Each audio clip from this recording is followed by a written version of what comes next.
WD-40 Specialist Fast Drying Contact Cleaner. Firstly, always remember to switch off all equipment and let the hot surface cool down before you start with the cleaning process. Just hold it up and give it a good spray. Give it a couple of seconds and it's dry. You can also use it on any electrical equipment and contacts with dielectric strength up to 35,000 volts. Likewise, you may use it for fuse blocks and electrical connectors.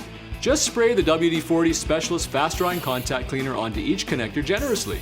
Check each end of the fuse to make sure that it's completely clean before inserting it back to place. The solution works rapidly to penetrate hard-to-reach areas, cleaning oil, dirt, flux, residue, and condensation. Best of all, it dries quickly without leaving any residue behind.